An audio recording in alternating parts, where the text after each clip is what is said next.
ৰাজ্য চৰকাৰ বিভিন্ন বিভাগত কৰ্মৰত প্ৰত্যেকজন কৰ্মচাৰী নিয়মীয়া ঠিকাভিত্তিক সকলোৰে বাবে দৰমহা দিয়ে ইন্স্যুৰেন্স আদি বৃদ্ধি সন্দৰ্ভত গুৰুত্বপূৰ্ণ আপডেট আহিছে। পুনৰ কৰ্মচাৰীসকললৈ 5টাকৈ ডাঙৰ খবৰ লৈ আহিছোঁ, য'ত ৰাজ্য চৰকাৰৰ ফালৰ পৰা মুখ্যমন্ত্ৰীয়ে গুৰুত্বপূৰ্ণ ঘোষণা কৰিছে। লগতে আছে আন কেইবাটাও খবৰ। সবিশেষ জানিবৰ বাবে ভিডিঅ'টো প্ৰথমৰ পৰা শেষলৈকে চাই থাকিব। জনাব বিচাৰিছোঁ প্ৰথমটো গুৰুত্বপূৰ্ণ খবৰ।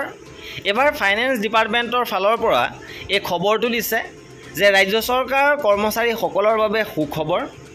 অসম চৰকাৰে SBI, UBI, axis bank, Indian bank আৰু PNB বেংকৰ সৈতে MOU স্বাক্ষৰ কৰিছে।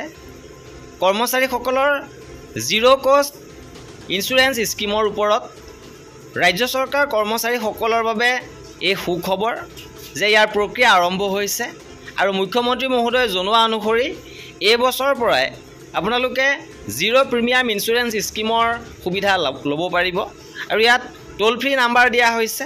লগতে আপোনাৰ নিকটৱৰ্তী বেংক শাখাত গৈও এই বিষয়ে জানিব পাৰিব। ইপিনে দ্বিতীয়টো গুৰুত্বপূৰ্ণ খবৰ আহিছে শিক্ষকৰ চাকৰি কাৰ্যকাল 65 বছৰলৈ বৃদ্ধিৰ সন্দৰ্ভত। অৱসৰপ্ৰাপ্ত কলেজ শিক্ষকক 65 বছৰলৈ পুনৰ নিযুক্তিৰ চৰকাৰী সিদ্ধান্তৰ বিৰোধিতা কৰিছে অৱসৰপ্ৰাপ্ত কলেজ শিক্ষক সন্থাই। যোগ্যতাসম্পন্ন যুৱক যুৱতীয়ে মহাবিদ্যালয়ত খালী হোৱা পদত নিযুক্তি লাভৰ সুযোগ হেৰুৱাব।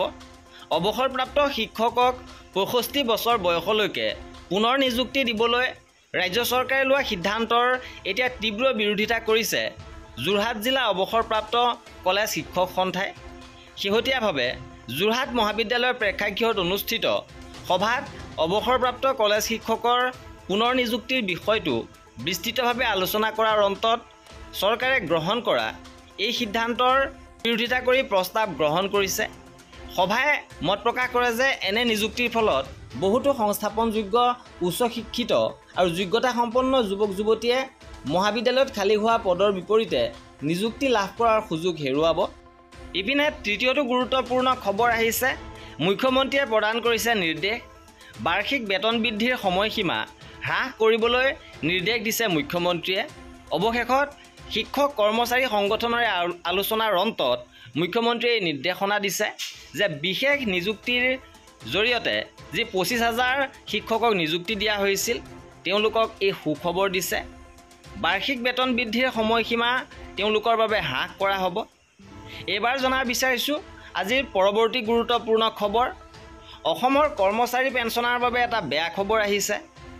SBI ফালৰ পৰা গুৰুত্বপূৰ্ণ সিদ্ধান্ত গ্ৰহণ কৰিছে আৰু এই সিদ্ধান্তই এতিয়া চিন্তাত পেলাইছে ৰাজ্যৰ লাখ লাখ কৰ্মচাৰী পেঞ্চনাৰক। SBI গ্ৰহণ কৰা সিদ্ধান্ত অনুসৰি গুৱাহাটীত নাথাকিব পেঞ্চনৰ শাখা।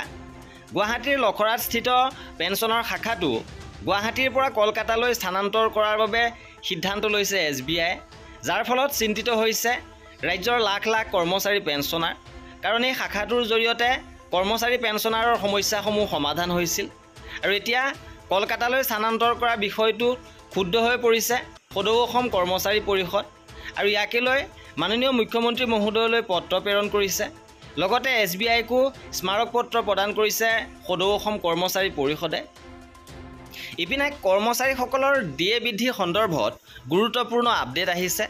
শেহতীয়াভাৱে 30 মে' তাৰিখে ভাৰত চৰকাৰৰ ministry of employment and labour ব্যুৰোৰ ফালৰ পৰা AICPIWৰ সূচকাংক প্ৰকাশ কৰিছে আৰু শেহতীয়াভাৱে প্ৰকাশিত AICPIWৰ সূচকাংক 0.5 পইণ্ট বৃদ্ধি হৈছে।